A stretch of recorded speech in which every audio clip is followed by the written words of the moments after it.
Good evening, it is 5 o'clock. Chair is not in attendance tonight, so I'll call this meeting of the Executive and Finance Committee to order and ask the clerk to take the roll. Carroll. Here. Schoonover. Here. Kramer. Here. Manning. Dirk. Here. Frank. Here. Severson. Present. Williamson is absent. Cooey. Here. No. Are we in compliance with the open meetings law? Yes, Mr. Vice Chair, the meeting properly notes.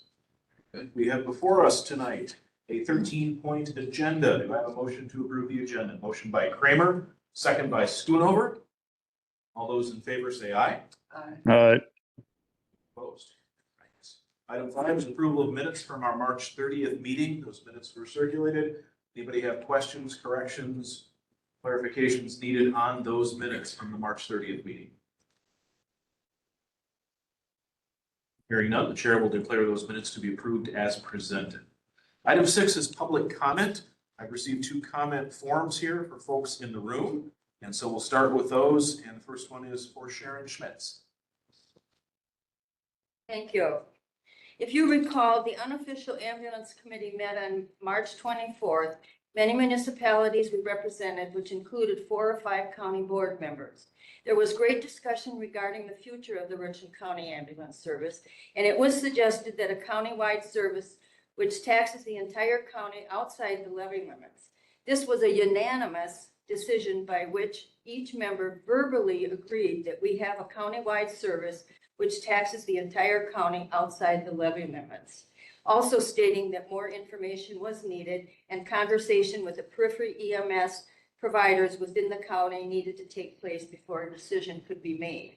However, the March 30th recorded minutes of the Executive and Finance Committee state, and I quote, Administrator Clements noted that the EMS study has been completed and the recommendation is to have a county-wide service which taxes the entire county outside the levy limits, and to the county engage with a third-party service.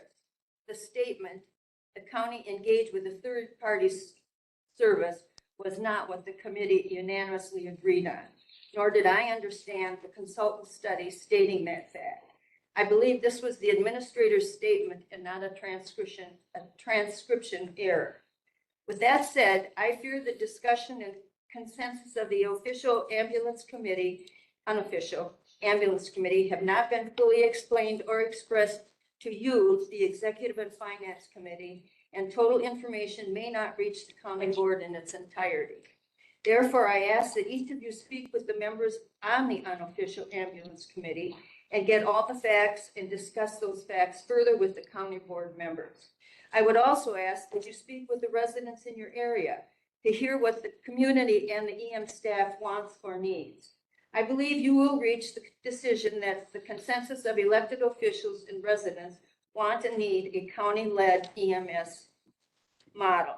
On a more positive note, after the March 24th meeting and at the request of further information, the city administrator recently compiled data and sent an email to many, if not all of you, which contained an estimate projecting the tax impact for the countywide EMS.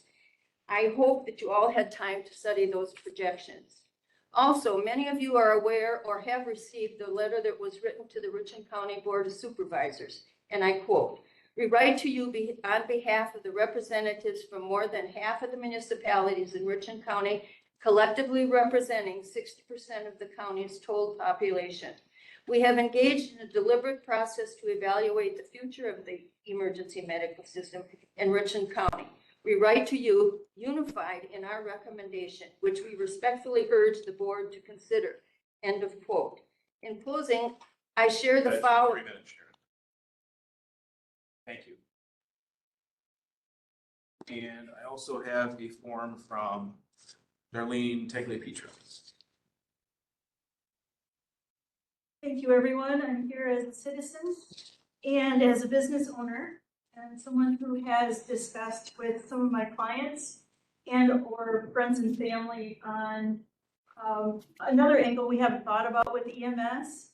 One is some people don't do business with certain providers, and as EMS is currently right now not affiliated with any of hospitals or clinics or other organizations, that is actually to an advantage of someone who might need emergency services, because some of the emergency service providers that would possibly be a third party in here may not be able to do business with some of the people that they're picking up. I mean, that's just an idea that kind of popped in people's heads as I was talking to them. Number two, we also need to look at if we're looking at everything on the table, whether we provide services the way we are or provide service to a third party, we need to look at people's insurance and even what's going to be able to be covered by a third party, and or if maybe we need to be looking at it from another standpoint to make it more viable for people in Richland County, to see, you know, who their provider is and if it is a covered service. A lot of people don't realize that sometimes the Advantage plans do not cover them getting services to their home, and it's a cash sort of a service, versus people with Medicare Part B and certain providers that do cover that, so that we would have a better reimbursement rate. I mean, these are things that I, as a business owner, have to look at every day too, to see how people can have services covered, no matter which way it goes. I just wanted to put that out there, but right now, everybody I've talked to is very, very happy with the service we currently have. Now it's just a matter of funding. Back to you. Thank you very much. Do we have anyone else here who wish to comment? Or anyone joining us online that wish to address the committee during our public comment period?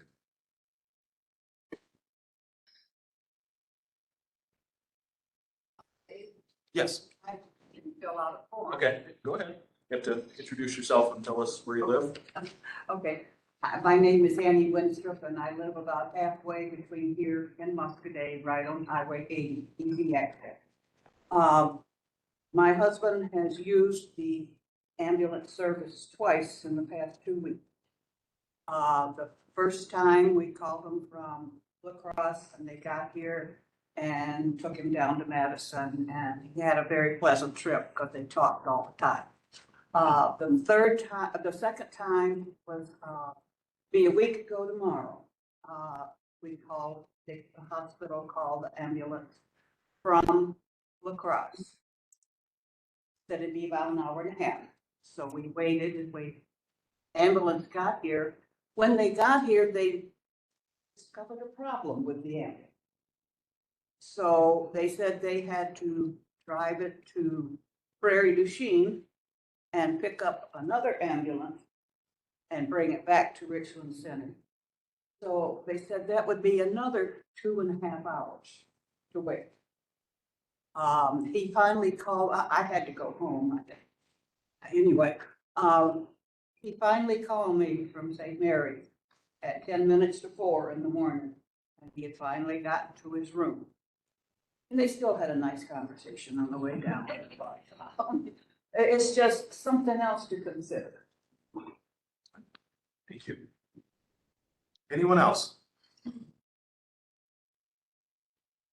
I just speak for Bob? He asked me to, Simpson, Okay. he just wanted it known if anybody was new on the committee, he was the one that generously donated the 200,000 that got us the new building. Very true. Thank you. Is he sitting right here? All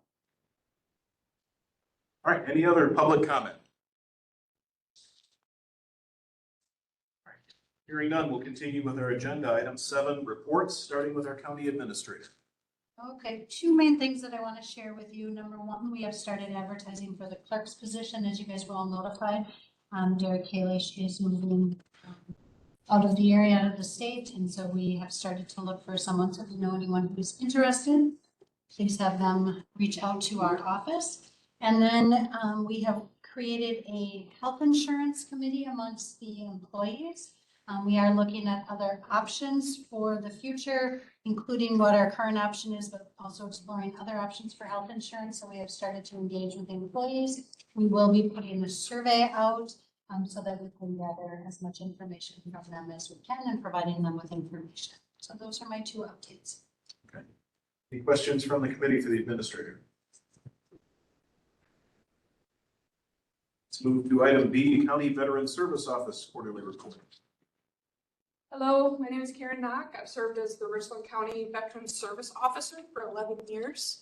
Up on the board, you will see the monthly reports of just separate forms that we filled out, different dates with phone calls, faxes, emails, texts, and messenger.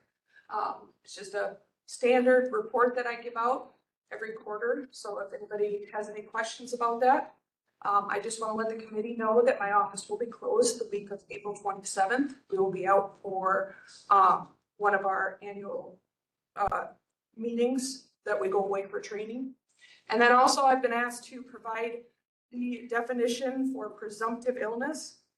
Presumptive conditions are health issues the VA automatically presumes are caused by military service, allowing veterans to skip proving a service condition. So if there are 17 different presumptives that are associated with Agent Orange, if you have one of those conditions and you served in Vietnam or Thailand, Egypt, Saudi Arabia, and you were exposed to any of those toxins, then you may be eligible for VA disability compensation. Does anyone have any questions? Questions for a Veteran Service Officer? Thank you. Thank you. Item C, County Clerk's quarterly report.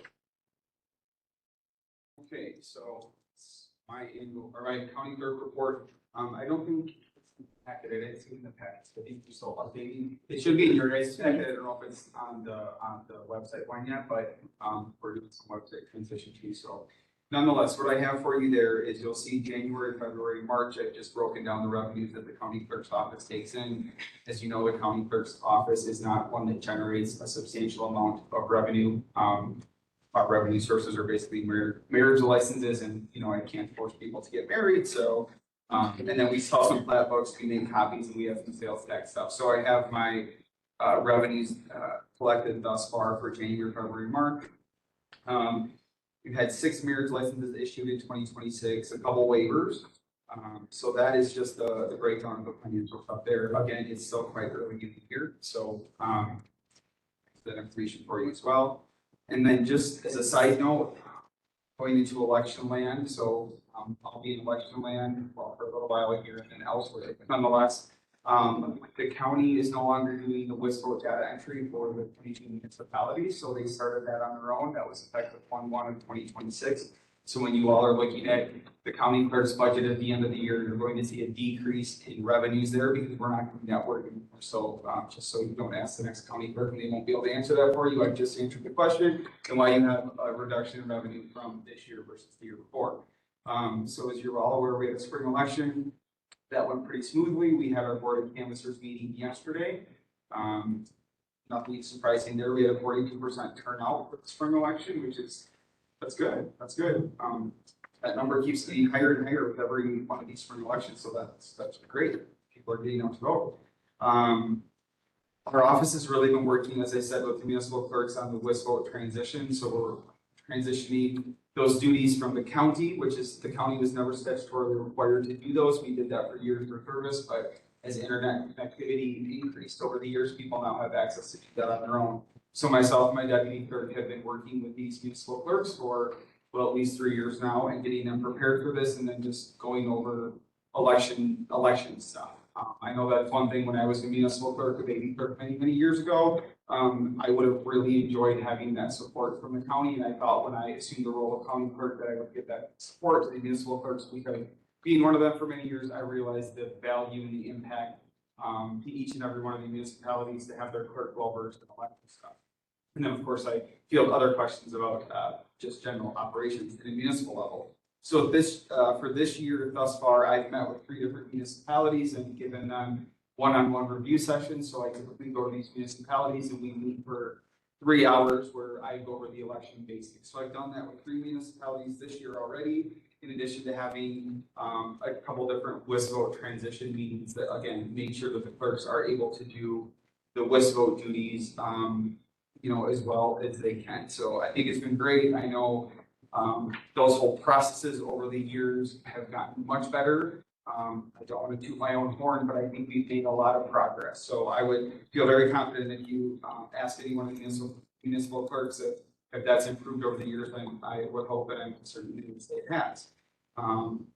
We do have our organizational meeting next week for the reset of the county board. Again, just had our canvas.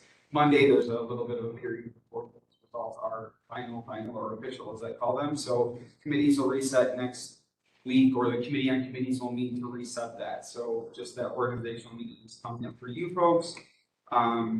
Nomination papers for the fall election can be circulated April 15th, so that's tomorrow. You may have noticed in last week's paper on April 9th, they didn't publish the type A notice for the August partisan primary and the November general election already. So elections won't stop for the rest of the year.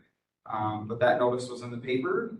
And then last but not least, as Administrator Clements did notice that I've tendered my resignation and will be resigning from this post effective May 1 of 2026. So thank you all for the support and help over the years. I will give another farewell at County Board, but that is my County Clerk's quarterly report, Mr. Chair. Thank you. We have questions for the clerk. Mr. Frank. Do we have to accept the resignation? Well, I mean, guess you don't have to, but you're gonna have to make it so I can do this from the other part of the country, so. Okay, all right.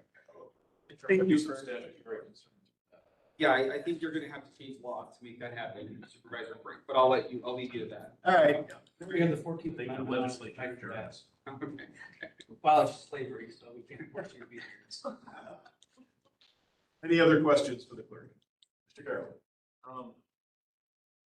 Question is, there's a lot of things that you do that aren't technically the clerk's job description. And I'm wondering if the advertising we're doing now is going to try to capture some of that. That's a good question. There are things that I'm doing that are outside of 59.23, which describe the duties of county clerk. That's true. However, Administrator Clements and I have been working together for a little while now. And as previous administrators, I've been through 3 of them now. So, well, 4 counting my little stint there as interim. So nonetheless, there's that. So I will, we've started to transition some of those duties as like a finance director's come on board and HR director. So there'll be one final push. So I do think the county clerk's office will probably be more aligned with the statutory duties. Within the state, I'm a bit of an anomaly because I have done things outside that not all my fellow county clerks do. So we'll realign those duties to the best of our ability. Any other questions? Thank you, Derek. We will move on to item D, our county treasurer's quarterly report. So my name is Ashley Mott, I'm treasurer. I'm trying this brief, but cut it off 3 pages. Since January, when I met with you, we've continued to modernize the office. We are not printing out physical tax receipts like we were previously. Tax receipts were printed and put in a bottom by receipt number, very hard to find, and then placed in our vault. That being said, I spoke with the county clerk and for record management. Those are now digitally saved.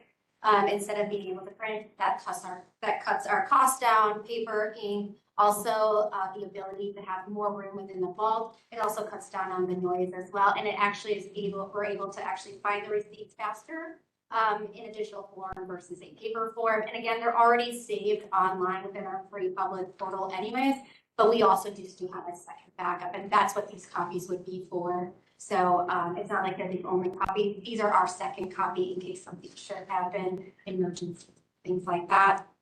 The Wisconsin Historical Society has not picked up our items that we spoke about in January due to weather, so those are going to be picked up. And I spoke with Clerk Kalish about that, and I have that stuff here in my office for the Historical Society to pick up in May. We are also working on the finance policy to complete a couple parts for an incoming deposit policy and cash receiving policy, especially with the new receiving. The goal is to have that kind of finalized by Q3. The real property lister is now part of the Treasurer's Department, so we're going to continue to cross-train. We are also going to put the cross-training on hold because we are missing a deputy treasurer. So that job position is available on the county website if anybody chooses to apply for that. So that's left kind of a huge impact on our office and what we're actually able to get done. So anything non-statutorily has been put on hold until we're able to get that position filled. The real property lister has stepped up and been able to assist in certain basic functions of the office, phone calls, tax payments, things like that. And so she'll end up doing that and helping me out a little bit more until that deputy treasurer position is filled. Taxes, the tax roll settlements for 2025 tax roll has been complete with only a couple of hiccups, which is pretty normal. The consensus from all the municipalities is that the training and the support that we've done over the last year has been able to make them more empowered and self-sufficient, minimal kind of going back and forth of what they actually need to do and actually need to accomplish as far as what needs to be turned in and completed at each of the settlements, which is amazing. So I'm happy to see that they have been able to complete that and have pride in doing their work. Delinquent postcards, again, were sent out. Little green postcards, if you've seen them floating around. Those were sent out last week and have produced numerous people coming in to pay up their taxes, which is exciting to see. So they are definitely working.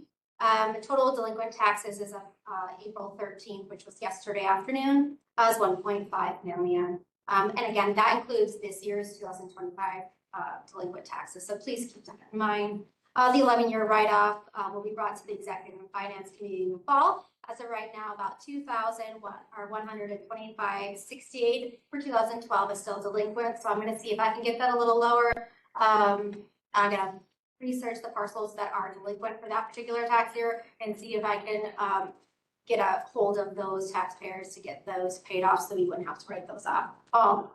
Tax deeds. I've been contacted by several relatives of the deceased property owners that are currently on my tax deed list. And I'm happy to report that they are able to probably sell those by the end of the year and get those back into good standing. So I'm really excited. The names are known to me, so it's really exciting that those are going to be back on and people are being conscious of it. I would rather not take them if I don't have to. And if they can get sold and they can get, some money for that, that would be wonderful. I'm going to have to meet with Corp Counsel to discuss how we're going to move forward, whether that be tax deed process or in rem. He is familiar with in rem procedures, and I don't believe that we ever have done that. So I'm going to have to meet with him to discuss whether or not that's financially feasible for us, or how that logistically is going to work, because we've never done that before, or just stick with the tax deed process. I also have to meet with him to discuss how we're going to move forward with the Central Avenue tax deed property that we currently have, as we need a certified appraiser for that, which is state statutes. We do have to hire an actual appraiser for that. And so I don't know if we actually have to get bids out for that appraiser or not. So I do have to meet with him about that. The unclaimed funds project, I've already drafted a brief request form for that. So the request form will be finalized and the unclaimed funds list will be on our website by the end of Q3. Pretty standard.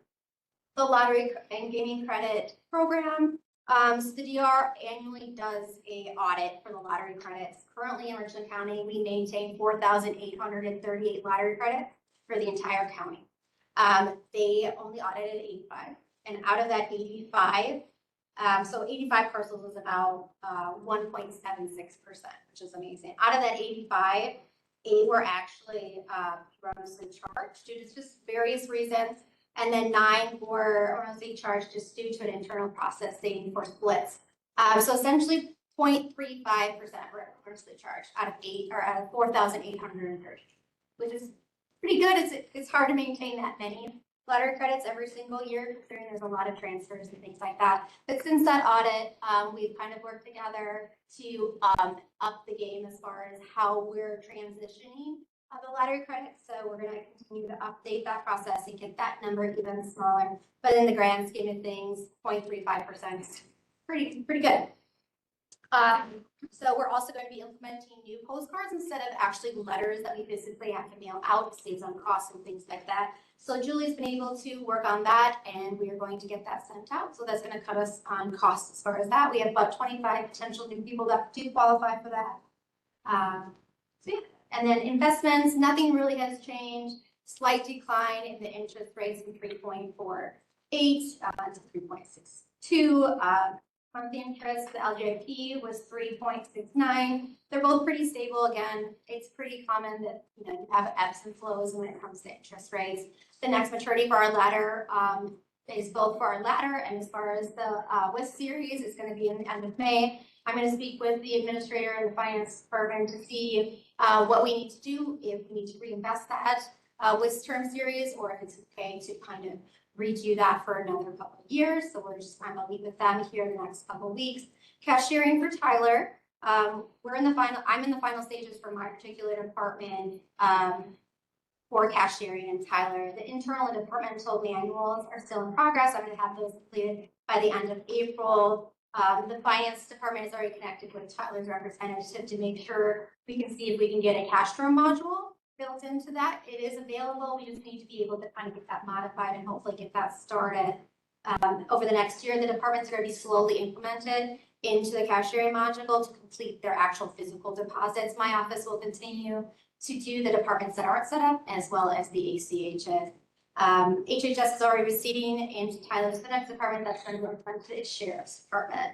This module has to be built up every single time we do put a new department in there, which means that I have to build out the codes, make sure they have all the codes, and make sure that the codes actually line up to what they actually specifically want, and will have to be continually maintained accordingly.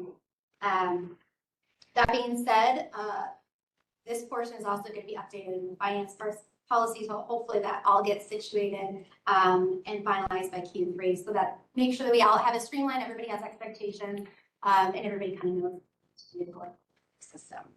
Bank reconciliation for 2025 is complete in Tyler for all 12 accounts, I think, something like that for 2025.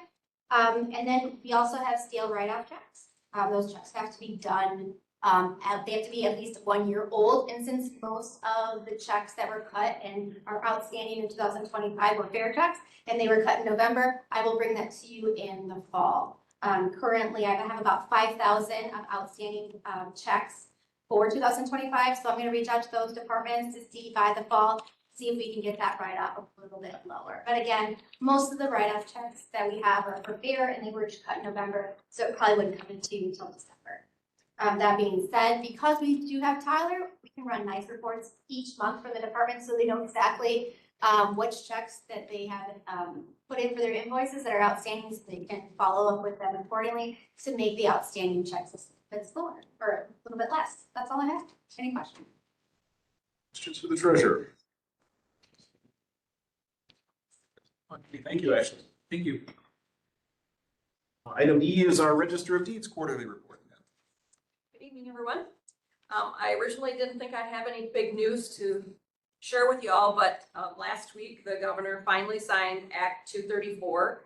Our association has been working for almost a year and a half to clean up the legislation that pertains to the Register of Deeds office, which is 59.43. And there are many other statutes that tie into our section of statutes, but it was very confusing, and some registers knew, some didn't, and the general public had trouble looking them up. So this legislation has been a very long time coming and actually has a lot of cleanup in it. A few of the goals were to clarify the recording standards to ensure that people were able to comply with those standards easier, to reduce unnecessary rejections, and to provide some extra fraud protection for our constituents, and also to add to the accuracy of our tract indexes that we keep on the real property records. Chapter 59.43 standard format requirements were simplified and reorganized and now provide clear and concise definitions for those requirements. The legislation ties in those other chapters, as I've already said. It sets clear minimum requirements for legal descriptions on documents, and this is very important. It makes the documents easier and more accurately tractable. So now it clearly states that the minimum requirements for the legal descriptions have to have a quarter, section, town, and range, or a lot and block in a subdivision, or a lot in a certified survey. So this way the documents will not be causing clouds on people's titles because we're not able to track them properly. So now we can reject based on more clear standards on the legal description itself. 9.432SC outlines best practices for correcting errors. So we had people submitting lots of different types of documents to correct errors that they had made, so this sets a standard. The new changes also clarify the requirements for court documents that are submitted for recording by the clerk of courts or the register of probate, so that they're more standardized. It also allows us to refuse documents that appear to be fraudulent. So this is a really big deal because it gives us some teeth to be able to say, this document looks like it is fraud. We are not going to accept it. We can reject it. And now we have the law to stand behind us. So this is really important for our taxpayers to know that now if we see a document come through that we think is not appropriate, that we can actually refuse it. And our association also updated the statutory rejection document, and I included that in the packet.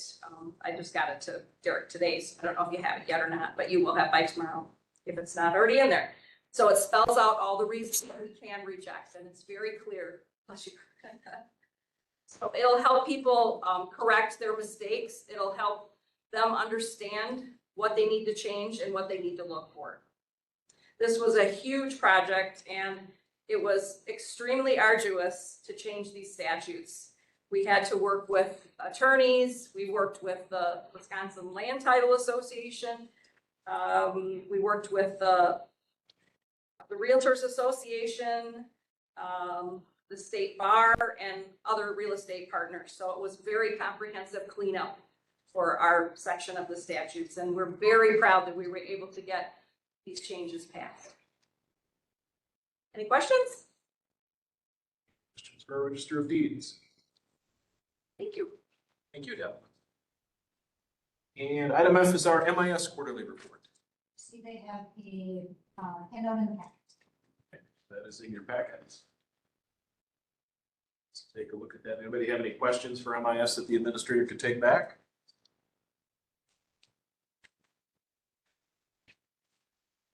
Very good. We'll move on to item number 8, discussion and possible action, next steps for provision of ambulance service. So at our last meeting, the report from strategic management was presented. I do want to note that on page 24 of that report is his recommendation to do the distributed approach, which is countywide levy and having it run by a third-party provider. We did have all the meetings with the municipalities. They did submit a letter that was in the packet, and I believe it was added to this packet also. With their request, we're now at the position where it is up to the board to make some decisions. One of the asks of me at the last meeting was to provide some RFP options. So I did provide a generic option that was given to me, along with 2 others that have that I found online. I think one is Cambridge and the other one is Pleasant Valley, maybe? Yes.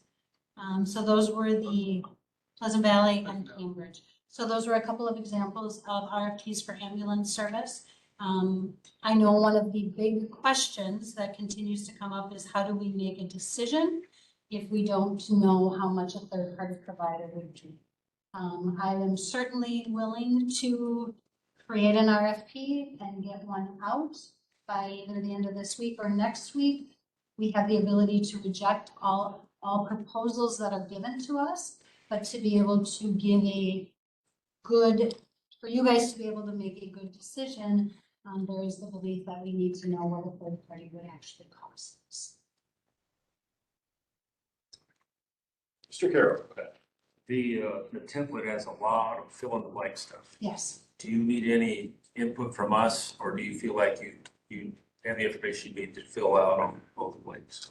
I'm comfortable filling it out, but I also don't want to leave committee out. The committee has input that they want to have as a part of the RFP. If that makes sense. Yeah. Yeah. I mean, I did start to create a list, and I apologize that I didn't get it added to the packet. You know, I think we would really prefer a nonprofit entity, and we could put that in there, that we prefer a nonprofit versus a for-profit entity. You know, the ambulance and the crew need to be based in Richland Center. We would really be looking for 1.5 ambulances available for 911 services. Transfer services are separate, and I think we need to make it very clear in the RFP that this does not provide transfer services. It is only to set up those 911 services. We would be requesting that EMR be provided, that's emergency medical response. What that is, and Bob, if I'm explaining this incorrectly, when the call comes into dispatch and somebody needs an ambulance, they can transfer the call to that third-party provider, and they can work with the individual who called in and really keep them up to date on when is that ambulance going to arrive, what are the steps that they need to do. Currently, our dispatchers do that, but that is a difficult ask of them to say, okay, you could potentially be on the phone 10 to 15 minutes while the ambulance gets there. We can then set it out to somebody different and can continue to provide services. EMD, sir. EMD, thank you. Yes. Yeah, emergency medical dispatch, thank you. Countywide training to all services, that is something that we could ask for, is that if there are trainings that are provided, that they be provided to all services throughout the county. I do think it's the ability to expand the service area. I think one of the discussions that has been happening over the years, not just recently, is many of our neighboring services have minimal volunteers and are really struggling sometimes to make those calls. And that would be another thing, is that they would have to be able to provide mutual aid to our neighboring services. Potential paramedic level of service that the primary hospital calls are to be directed to is the Richland Hospital. That they provide the medical director for all EMS services in the county. Provide standby services for community functions, provide quarterly documentation of when mutual aid was needed or provided, response time call data, billing data, and present to public safety twice per year with an overview of the service. And then I think we could put in there that they would have the ability to purchase the existing facility and more equipment.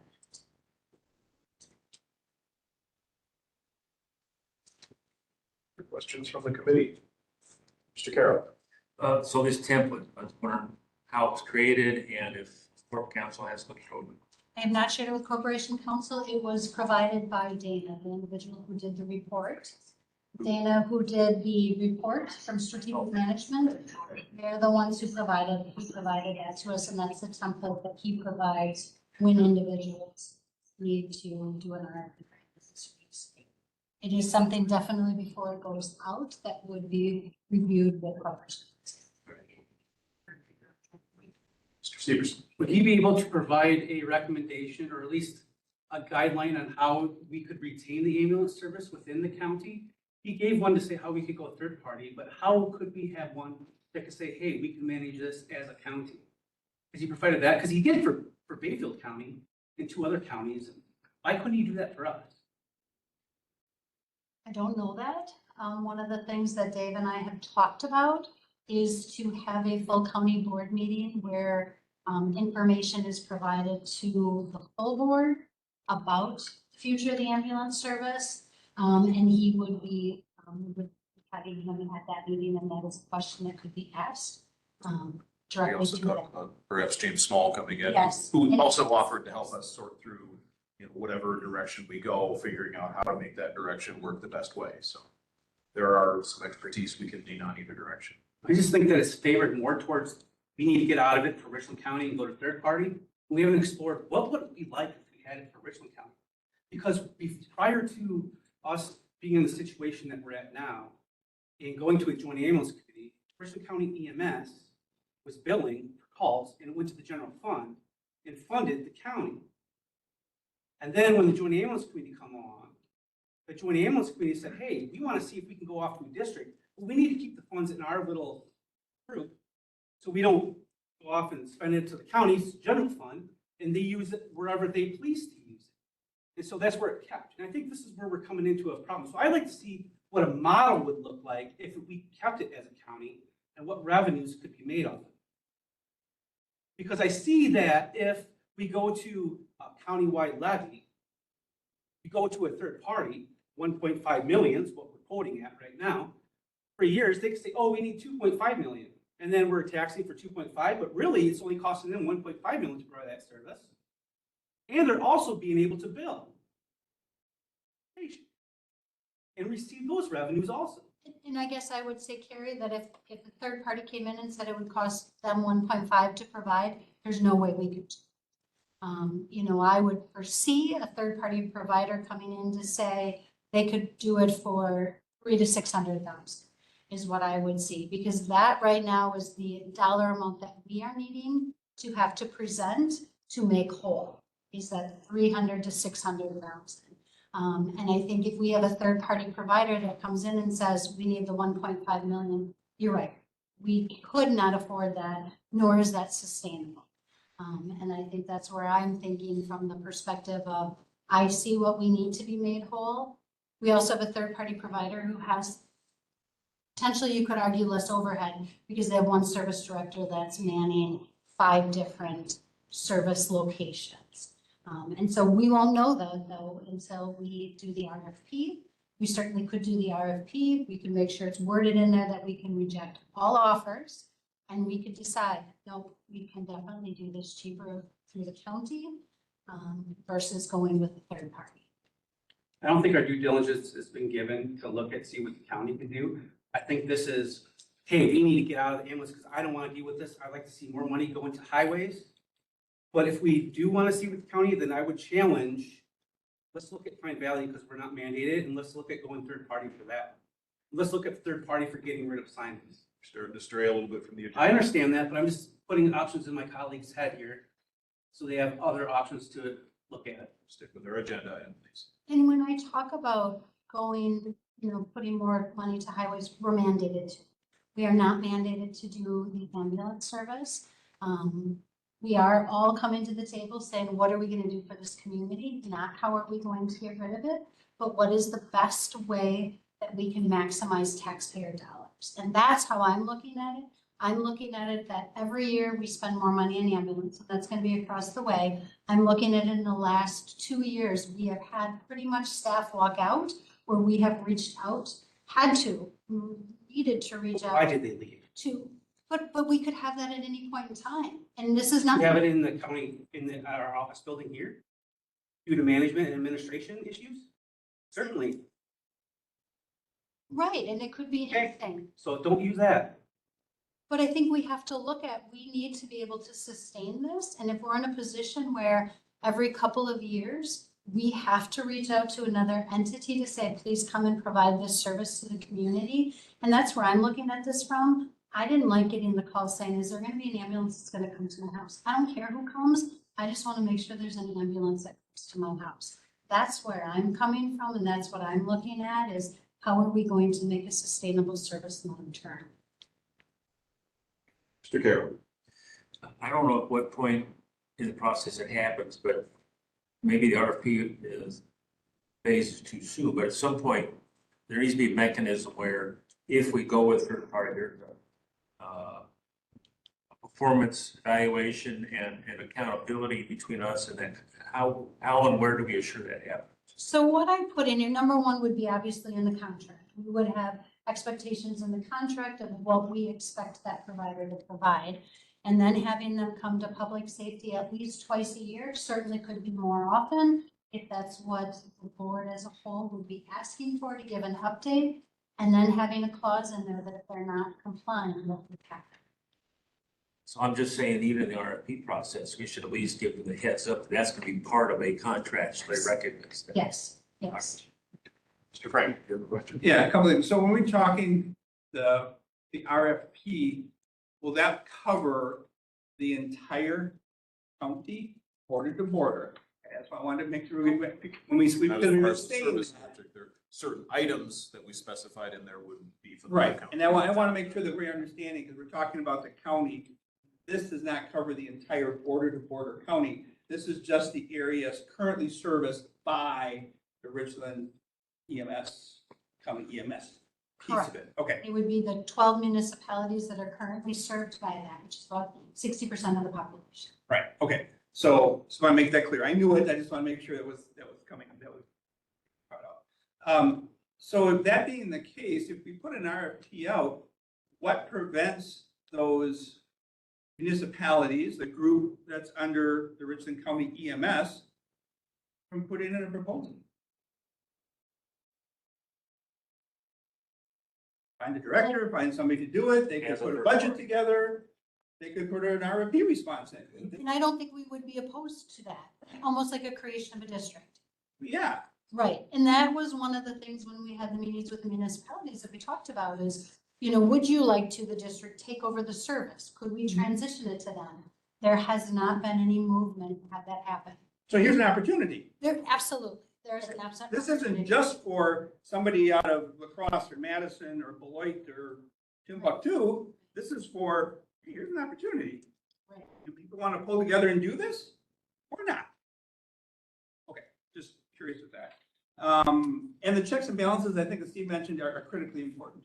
I really think that having that in an RFP format, and like Supervisor Stevenson said, yeah, this year it's $1 million, next year it's 2, next year it's, there's got to be reasons for that, because if we're going to do a levy, which is an opportunity to fund this, we're going to have to be able to make sure that we're not levying for no reason. And we could request a 5-year contract right off the bat, so we know for the next 5 years, this is what it's going to look like. We all know that year 6, they could increase the rates. I mean, each of these years, they could increase the rates. But it could be the same for our service. Every single service is going to have an increase in rates every year. It's just future. Mr. Carroll. So we're going through the RFP process because we just don't know how much third party will cost. But parallel to that, I think we need to also calculate out if we decide to continue doing it as we are now, but with the ability to do the levy exemption. So I know the city administrator did a rough attempt at that, but are we also going to do our own so we can look at how much it would cost in-house? Yes, Leanna has already started working on that, and she'll have all of that together when we have that meeting to the full. Okay. She is working on that, and she's planning to do like a 5-year lookout. Like if we're going to do this for the next 5 years, what is it gonna be that we're going to need, and what will that look like? It would be nice if we had access to that before the meeting so we can. Our hope is that if we get the date set and confirmed that everything is in the packet 2 weeks in advance, the only thing that probably will not be is the most up-to-date financial statement, because we'll want to do that through April 30th. So we'll get that in there right beforehand, because we are looking at May 5th for this meeting. And I'm not looking for exact numbers, but to get us pretty A close. good bulk. Yeah. And President Kramer, go ahead. For the municipalities that do not use, you have to do a tax levy for a county-wide, right? We can't pick and choose. How are those municipalities like Bloom, Forest, and Westford, for example, and Buena Vista? Is some of that tax levy going to go back to them for that service? It will. So one of the things that I've started working on, and I'm missing about 3 right now for, is how much are they paying in 2026 for an ambulance service? So I'm working on gathering all of that information together, because that'll have to be a part of the big picture is what will it be? So instead of it being out of their budgets, it will be out of countywide. So it'll free up room within their budget. To be clear, that's something we gotta figure out no matter who's providing the service for Richland, Right. Kansas. Right. If you go ahead. Levy tax countywide, we've gotta figure out our mechanism for making it spread out countywide. And you know, the biggest thing that I continue to hear and read when they talk about doing countywide is equitable. And so we really need to hammer down what is the definition of equitable.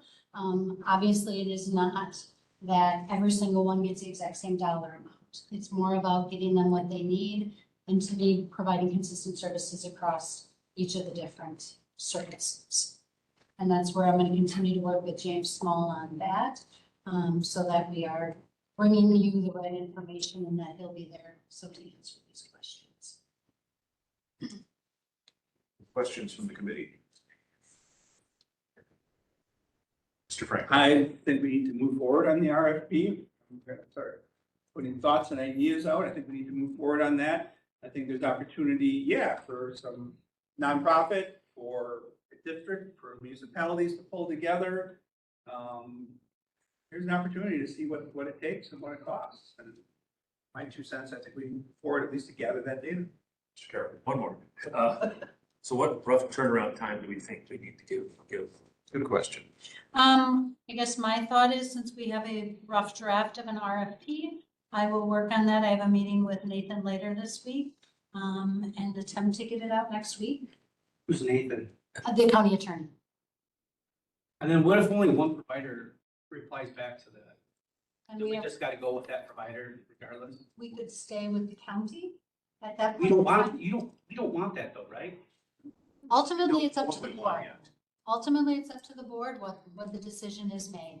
I, as the county administrator, bring you information. I bring you what I think we need to do. Ultimately, it's up to you to decide what to do. So if the decision is made to reject the one offer that we get and continue with the service, I will honor that. I will follow through with that. We will then work on getting a service director. So we have a full-time service director, because that's what we need to do. We'll then start working on the union contract, because that's the next thing that's going to be coming is SEIU will be coming to us saying, let's start negotiating a contract, and we will start working on that.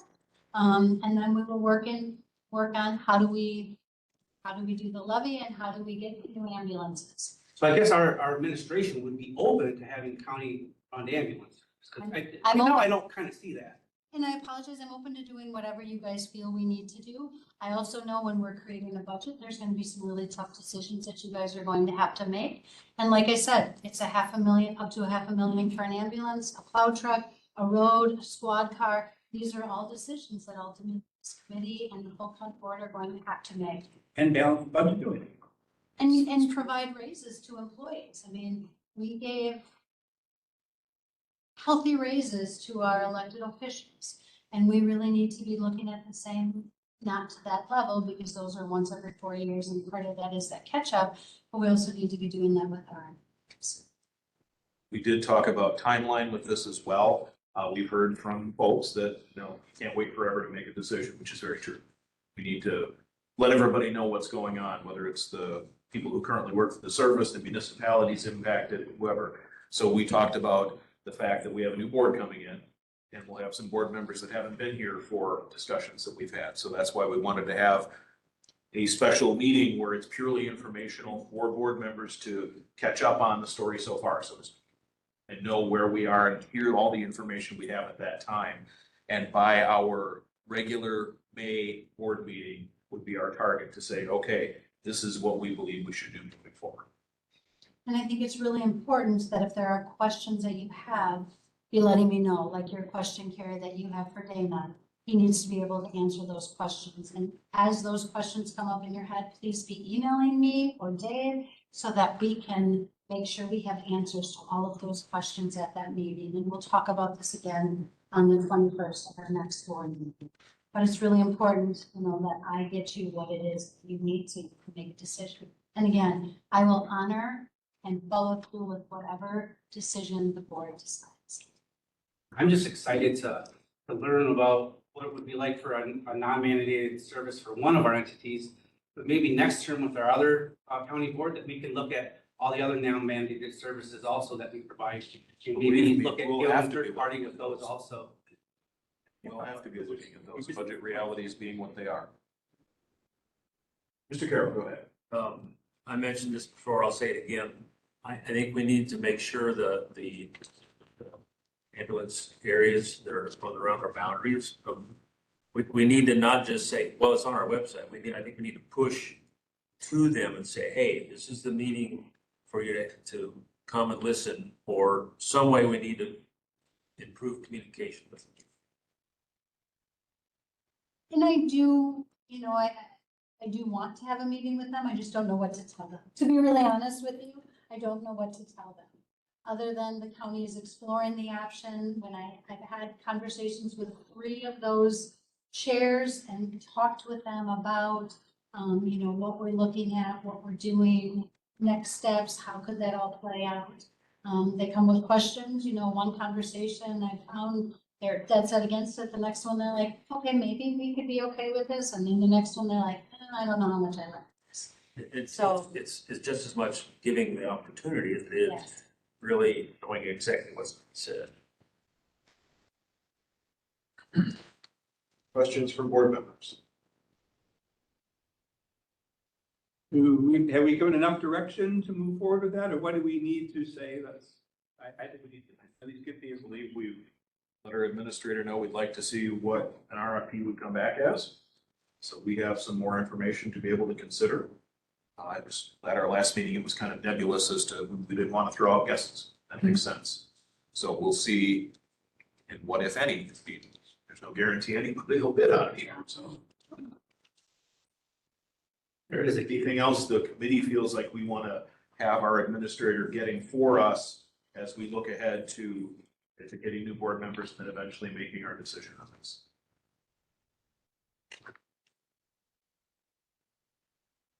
Right. Anything else from you, Trish? No. Okay. Then let's move on. All right. Item number 9, discussion and possible action on future funding of Simon's Recreation Complex. So I have reached out to the city administrator. We have a meeting scheduled between the city, the county, Simons, and the school district on, I believe it's May 10th.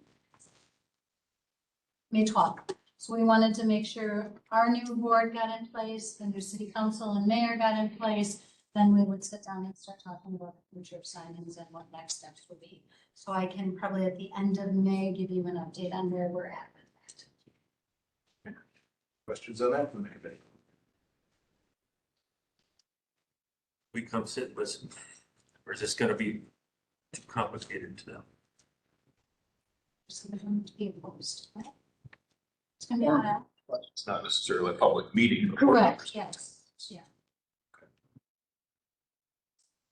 May 12th, you said? yes. I would just need to know because it's gonna be in my office. So Oh, you need okay. to Well, know. that might Because it's gonna be in my office, so we're gonna have a whole bunch show up. I just need to pivot to where we're going to meet at. But that's also a connection we need to make. I mean, there is a new mayor for the city of Richland Center, so we'll need to be forming relationship there and talking and all that too. So that's definitely part of the broader picture. Working with the city moving forward. Anything else on assignments funding? All right, item 10, discussion and possible action, updated FMLA policy. All been waiting for this. I can tell it's thrilling subject matter, I must say. So the draft I think you all have I've updated how we're going to measure 12 months starting and going forward. There was a comment that I didn't have incorrect information. I just didn't have all of the information. So I have all of the information to address the comment from the last meeting in terms of Wisconsin FMLA and how it's measured, because the Wisconsin FMLA is measured on a calendar year, January to December, and in terms of rolling over and when it resets. So there are 3 pools of FMLA, of leave when it comes to WFMLA. There is a 6-week pool for the birth of a child, a 2-week pool for an employee's own serious health condition, and a 2-week pool for a family member's serious health condition. And in the policy, we do define what a family member is. Now, for example, if someone takes FMLA leave or WFMLA leave for the birth of a child starting the 1st week of December, we're going to, for the sake of argument, say there's 4 weeks in December. So you're going to use 4 weeks of the 6 for your WFMLA, and it's going to roll over into January of 2027, and you'll use the last 2 weeks. So that is your 6 weeks of leave for the birth of a child. The leave for the birth of a child, that 6 weeks does not reset. It's because it carries over. It will not reset until the following January of 2028. The 2 weeks of leave for an employee's own serious health condition or that of a family member, for sake of this explanation, this example, we're going to assume that someone took a leave for 1 week in the last week of December. It does not roll over. It will reset in January of 2027. So then you would have 2 new weeks. So for all intents and purposes, one could have 3 weeks of Wisconsin FMLA leave for their own serious health condition or the serious health condition of a family member. And then it will reset because it resets in January, it will then reset again in January 2028. Questions on FMLA or WFMLA, as thrilling a subject matter as it is? Thank you for getting that clarified. My pleasure. Need to act on this? Okay, so I would be looking for a motion to adopt the new policy. I will make motion to adopt. Motion by Supervisor Frank, second by Supervisor Schoonover to adopt the updated FMLA policy. Any further discussion? There is none. All in favor, say aye. Aye. Anyone opposed? Goes on to county board then. Move that on to full board. Item 11, do we have any correspondence? The report, Mr. Vice. The report, future agenda items, number 12. Future agenda items for executive and finance. Obviously, the committee will look different next time it meets after we reorganize and elect chairs and everything like that, so. Certainly have our continuing agenda items that we'll be dealing with. And I think one question we had is, our next meeting would be before the new committee is set up. And so do we want to do one on April 29th, which would be the day after that, or do we want to look to May 12th, which is our normal meeting? What we have been pending would wait till May 12th, but it is really up to the committee who will also meet at that second meeting in April. What were the dates again? Either April 29th or May 12th. April 29th, we do have the CRC campus, so we'd have to do it after. And that's just for this committee. Yeah. So when Derek and I looked at what kind of things we're looking to have on the agenda, there isn't anything that is time pressing that we would have to do it in April. I would move to May 12th if something comes up, we can call it. That's On an early, just like we always do a special meeting. right, if it happens. I could just time to really let this information sit. Target our next meeting to be May 12th, 5 p.m. 5 p.m. And with that, any other future agenda items for this committee? A motion to adjourn till May 12th would be in order. Motion by Frank, second by Scootover. All in favor, say aye. Aye. We are adjourned. Thank you all very much. Thank you to those who came and